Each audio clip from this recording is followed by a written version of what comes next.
नमस्कार, बहुत स्वागत है आपका साधना न्यूज में और मैं हूं आपके साथ मनीष कुमार। भारतवर्ष की बेटियां सदियों से कड़ी मेहनत, लगन और संघर्ष से देश का नाम रोशन करती आ रही हैं और ये सिलसिला अब भी बदस्तूर जारी है। विभिन्न क्षेत्रों में बेटियों की सफलताओं ने यह सिद्ध कर दिया है कि बेटियां किसी भी चुनौती को पार करने की क्षमता रखती हैं, चाहे वो खेल का जगत हो, शिक्षा जगत हो, राजनीति हो या समाज सेवा।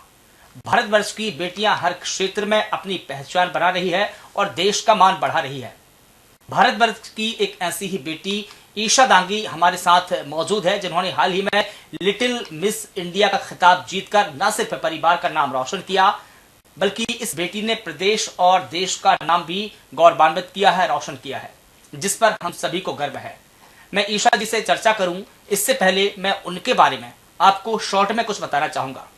उड़ीसा के भुवनेश्वर में 23 दिसंबर को कीट कन्वेंशन सेंटर पर सायकाल कीट नन्ही परी लिटिल मिस इंडिया का ग्रैंड फिनाले आयोजित किया गया था, जिसमें भोपाल जिले के हर्राखेड़ी गांव की ईशा दांगी ने द्वितीय रनर अप का खिताब अपने नाम किया और ये खिताब जीतकर प्रदेश को गौरवान्वित किया।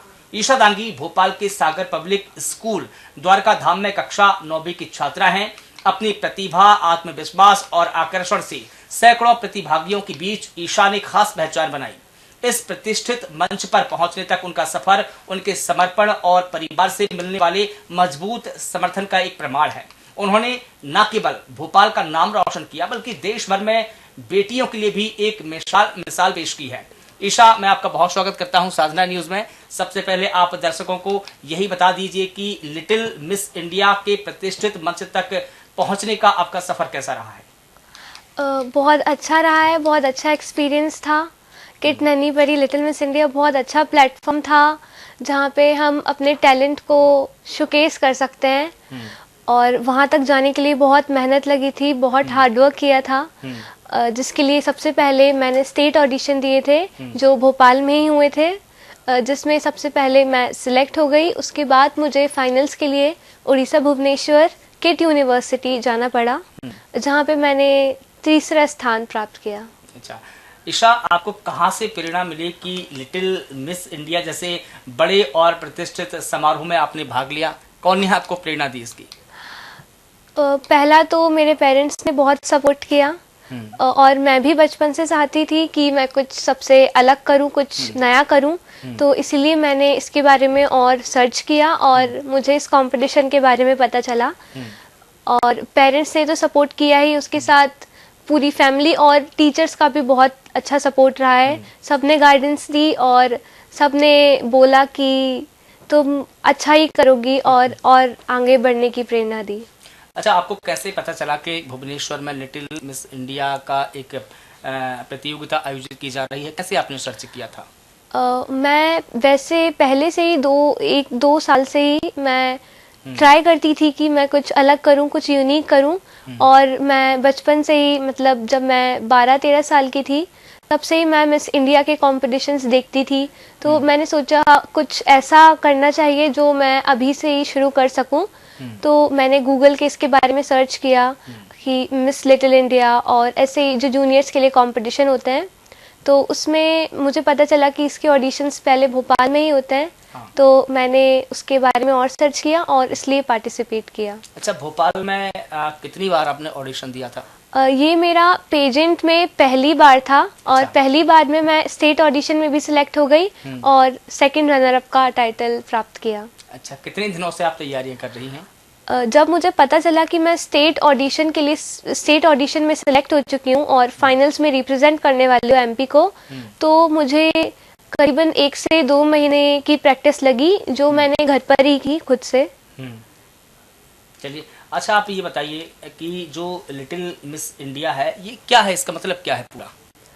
ये लिटिल मिस इंडिया जैसे हमारा मिस इंडिया होता है, वैसे ही छोटे स्तर पे जूनियर लेवल के लिए ये लिटिल मिस इंडिया कंपटीशन है और बहुत ही अच्छा प्लेटफॉर्म है जहाँ पे हम पहले से ही तैयारी कर सकते हैं। और मुझे भी आगे चल के मिस इंडिया के लिए ऑडिशन देना है और उसमें कुछ अच्छा ही करना है, तो इसीलिए मैंने इसमें ट्राई किया ताकि मैं पहले से ही उसके लिए प्रिपेयर हो सकूं।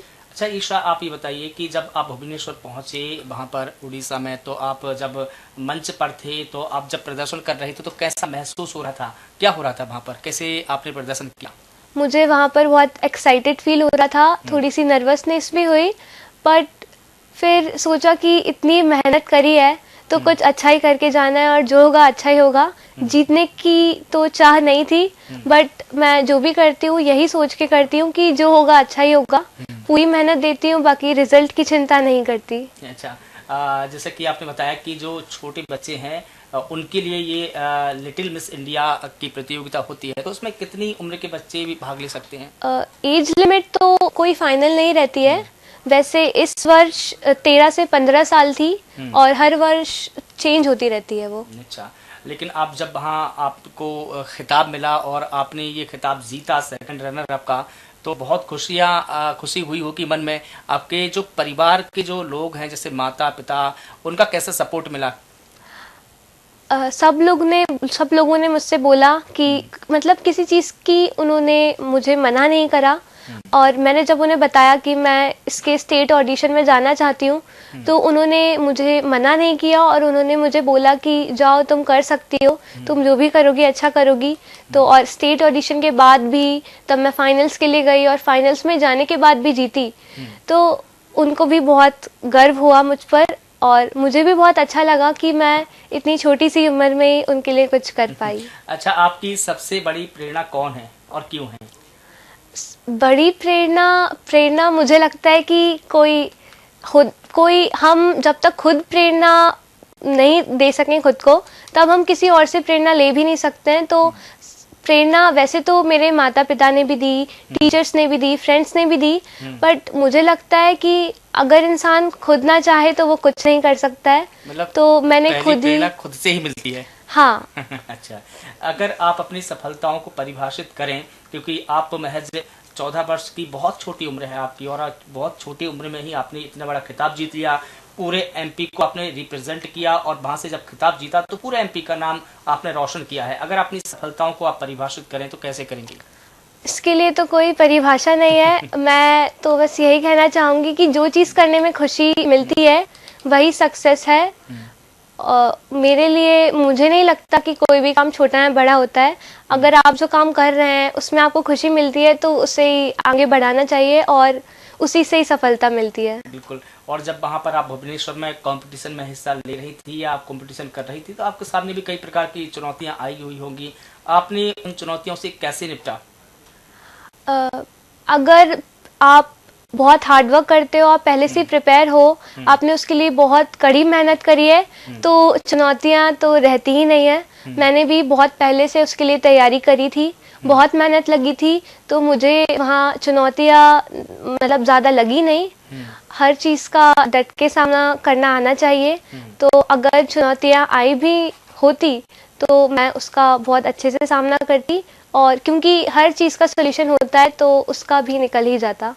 बिल्कुल ठीक है ईशा। और देखिए, चूंकि आपकी 14 वर्ष की बहुत कम उम्र में है और अभी आपके पास में जिंदगी का बहुत बड़ा सफर है और कई चुनौतियों का सामना करना पड़ेगा आपको फिलहाल, लेकिन आप आगे चल के और क्या बनना चाहेंगी? मैं आगे चल के ये तो मैं कंटिन्यू रखना ही चाहूँगी, लेकिन उसके साथ साथ मैं जर्नलिज्म का कोर्स भी करना चाहती हूँ, ताकि मैं जिस फील्ड में अभी जा रही हूँ, मॉडलिंग की फील्ड में, उसमें मुझे उसका एडवांटेज भी मिले।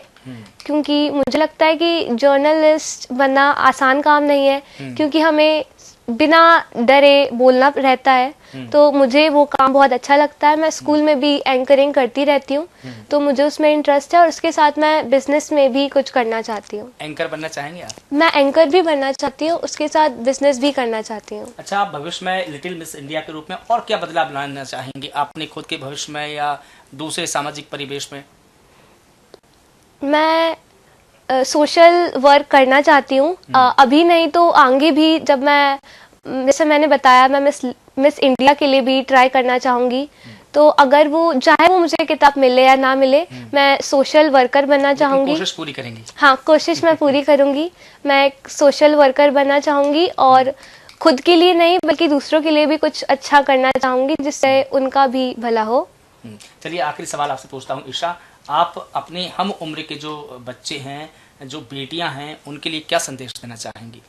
मैं बस यही बोलना चाहूँगी कि बस मेहनत करनी चाहिए, रिजल्ट की चिंता नहीं करनी चाहिए, फल की चिंता बिल्कुल नहीं करनी चाहिए, अपने काम पे ध्यान देना चाहिए। तो मैं भी वही करती हूँ। मैंने सोचा भी नहीं था कि मैं जीतूंगी, बस मैं अपने काम पे ध्यान दे रही थी कि जो भी होगा अच्छा होगा। तो बस कुछ अच्छा करने की चाह में लगे रहना चाहिए। दूसरे जो भी कहते हैं उस पर बिल्कुल ध्यान नहीं देना चाहिए, क्योंकि सबसे बड़ी ताकत, सबसे बड़ी इंस्पिरेशन, सबसे ज़्यादा मोटिवेशन अंदर से आता है। अगर आप अंदर से मोटिवेटेड रहेंगे, अगर आप ही खुद का सबसे पहले सहारा बनेंगे, तो नेगेटिव कमेंट्स और दूसरे की जो विचारधारा है वो आप पर बिल्कुल भी फर्क नहीं डालेंगी।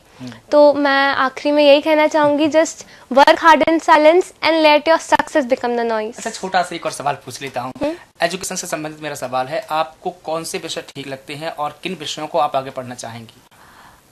मैंने डिसाइड किया है कि मैं 11th में और 12th में PCM लेना चाहूँगी, साइंस और मैथ्स। पर वैसे मुझे सारे सब्जेक्ट्स ही अच्छे लगते हैं। चलिए ठीक है ईशा, आपका बहुत शुक्रिया।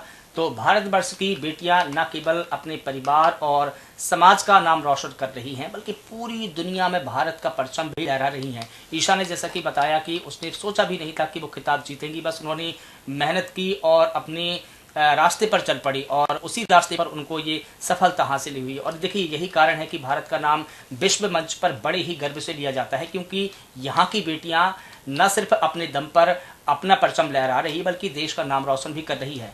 ईशा दांगी के लिए छोटी सी एक कविता भी मैं समर्पित करना चाहूँगा कि ले कलम अब बढ़ चली हैं बेटियाँ मेरे देश की, मुल्क की रहबर बनेंगी बेटियाँ मेरे देश की, बनकर उजाला चल पड़ी हैं बेटियां मेरे देश की, अब अंधेरा जीत लेंगी बेटियां मेरे देश की, सूरज की किरणें बन गई हैं बेटियां मेरे देश की, हर दिशा रोशन करेंगी बेटियां मेरे देश की, बनकर की चिड़िया उड़ चली है बेटियां मेरे देश की, आसमां अब जीत लेंगी बेटियां मेरे देश की। तो साथियों, इसी के साथ मुझे दीजिए इजाजत और आप लगातार बने रहिए साधना न्यूज के साथ। नमस्कार।